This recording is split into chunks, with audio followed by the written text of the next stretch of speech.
This is Hino's Sport, bringing you that heat and that fire. All right, you guys, let's get on to it, man. Hino's Sport is coming in. Hino's Sport, keep the foot on the what? On the necks. And keeping the foot on the what? On the necks. What are the boxing guidelines? What are headlines for today? Hear me and hear me. Well, first up, Canelo Alvarez. Listen, you can't sit here and be listening to the delusions. And when I say delusions, I'm talking about the delusions of an ibuprofen Cinnamon Alvarez fanboy. What you got to do is look at the cold-hearted, unadulterated, cutthroat truths associated with the situation. How is Jermall Charlo supposedly ducking Canelo Alvarez? When you look at that situation, you have to say that it's on the opposite side of the coin. That's the truth of the fact of the matter. So you guys really have to ask yourself the real defining question. Who's ducking who? And when you look at it, you see that since 2013, Canelo Alvarez has been the one ducking Jermall Charlo. Just look at Oscar De La Hoya's most recent interview. Oscar De La Hoya alluded to the fact of why Jermall Charlo has lost the Canelo Alvarez sweepstakes. What does that sound like to you? If it quacks like a duck, and it sounds like a duck, then it is a duck. Let me say it again. If it quacks like a duck, and it sounds like a duck, it is a duck. So trust me, folks, that's a duck. It's Oscar De La Hoya's convenient excuse to satisfy Canelo Alvarez. Deep down, he doesn't want Canelo Alvarez to go out like that, because Oscar De La Hoya didn't duck no free smoke or no fade. But Oscar De La Hoya, as smart of a businessman that he is, he understands Canelo Alvarez's truest and most properest levels. Let me say it again. He understands Canelo Alvarez's truest and his most properest levels. And what is that? There's limitations to his boxing ability. There's limitations to his boxing arsenal. So when he sits there and says that Jermall Charlo is out of Canelo Alvarez's league, that's fancy jargon for we will duck Jermall Charlo. That's what it is.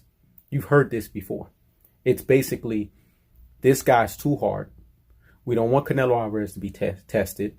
We're going to treat Jermall Charlo as the new Triple G. Let me say it again. We're going to treat Jermall Charlo as the new Triple G. This is what they did with Triple G. They waited until he aged out. But you can't do this with Jermall Charlo, because guess what? He's the same age as Canelo Alvarez. So Oscar De La Hoya is not fooling anybody. Don't take my word for it. Go look at Oscar De La Hoya's most recent interview.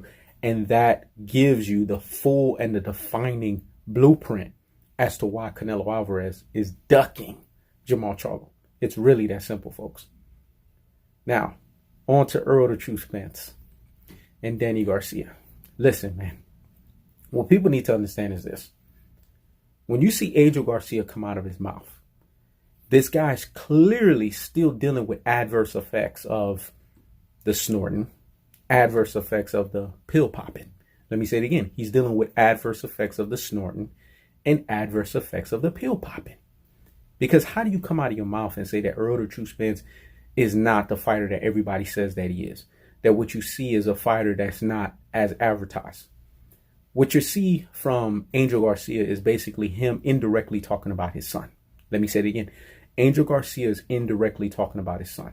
So was your son as advertised when he fought Mauricio Herrera and Mauricio Herrera was robbed in Puerto Rico? Was that not falsely advertised there? Was your son falsely advertised in the Lamont Peterson fight, where a lot of people believe that Lamont Peterson won that fight? See what I'm talking about? The fight against Sean Porter. Was your son falsely advertised when he showed himself as flat-footed and a guy that doesn't let his hands go and just shows the continuous right hand, left hook, right hand, left hook, right hand, left hook? Was your son falsely advertised when Keith Thurman was the one who famously coined the phrase right hand, left hook, right hand, left hook, right hand, left hook? You could see Danny Garcia's shots a mile away. Angel Garcia, stop snorting and stop pill popping. Let me say it again. Stop snorting and stop pill popping. Because everyone knows that with Errol the True Spence, there's no lies in his fist. His fist is the truth. And the truth of what? It will set you free. This is the cold-hearted, unadulterated, cutthroat, truth-telling fashion. Errol the True Spence is the truth in the ring. And this is no pun intended. And you know why? Because he operates in the stance of tactical aggression, technical punching placement, and body snatching work. The levying onslaught of the punishment style. It's a punishment style because it punishes you. It's a punishment style because it breaks you down. It's a punishment style because it stops you. And it's a punishment style because it keeps the foot on the what? On the necks. And it keeps the foot on the what? On the necks. It's an Energizer Bunny style. It keeps going and going and going and going. So when Danny Garcia and Errol the True Spence fight, Errol the True Spence is going to regress Danny Garcia into what we call Mikey Garcia 2.0. A fighter that was fighting nothing but what? Uber, Lyft, and hold up. Hey, taxi, Tijuana cab driver fighters. Danny Garcia is no different than Mikey Garcia because he fights a bunch of weak links. Who is Adrian Granados in the last fight? Who is Ivan Rakak? Are these fighters that are top quality? These are the fighters that Danny Garcia looks really impressive against. But his two fights that were supposedly his biggest fights at the welterweight division, he got exposed. He got exposed in the Keith Thurman fight, and he got exposed in the Sean Porter fight. So really what Danny Garcia is a overblown 140-pounder masquerading at 147. Let me say it again. Danny Garcia is an overblown 140-pounder masquerading at 147. A Cherry Garcia. Now on to the last topic. Tyson Fury and Anthony Joshua. This is hilarious. This is Comedy Central on so many levels. Because these two scaredy cats were supposed to be sparring with one another. But leave Tyson Fury to be Tyson Fury and to put the Gypsy King foot in the Gypsy King's mouth. Let me say it again. To put the Gypsy King foot in the Gypsy King mouth and to basically mess that up all together. You can forget it. Because you exposed AJ Devo, you are no longer going to be a sparring partner of his. Because what Anthony Joshua was trying to do was he thought he was giving a celestial being or a AJ Devo handout to say, let me spar with you so that I can help you out.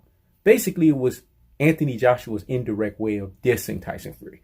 Tyson Fury understood that, and at least he was smart enough to say that. So basically what he did, which I knew he would do, because you got to see these things from a deep thinker standpoint, right?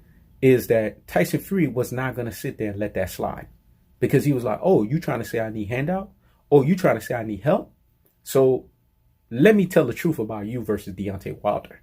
If you two fight, Deontay Wilder's going to flatline you. And he's going to stop you in 2 rounds. Because his chin can hold up, yours can't. Let me say it again. His chin can hold up, but yours can't. His assessment of the Deontay Wilder fight is that Anthony Joshua gets stopped in 2 rounds.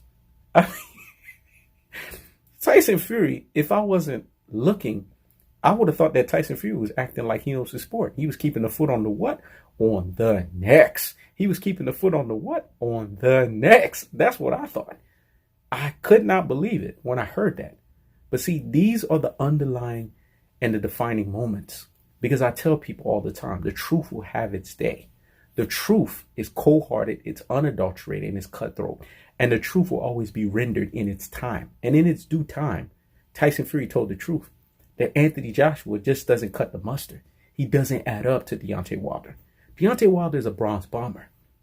When he throws that sledgehammer, a la the super right commitment power, there's nothing you can do. Just listen to Jerome Boots Ennis' dad. He said, man, Luis Ortiz was outboxing Deontay Wilder. But the thing with Deontay Wilder is, it's that right hand, man. You always got to account for it.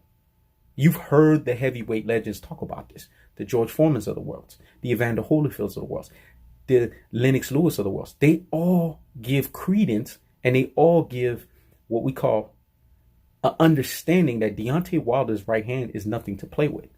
So we need to be honest and unquestionably and unequivocally real with ourselves and ask ourselves why Deontay Wilder will stop Anthony Joshua. It's because Anthony Joshua's chinny chin chin. Let me say it again. He's chinny chin chin. His chin doesn't stand up. We know this from the Vladimir Klitschko fight. We know this intel from the Vladimir Klitschko sparring with Deontay Wilder. We know these things to be true. Deontay Wilder will emphatically stop Anthony Joshua. So all this stuff about Anthony Joshua is going to be negotiating the fight sooner than later. Yeah. Talk to me when that really happens. This is He Knows the Sport. Checking out.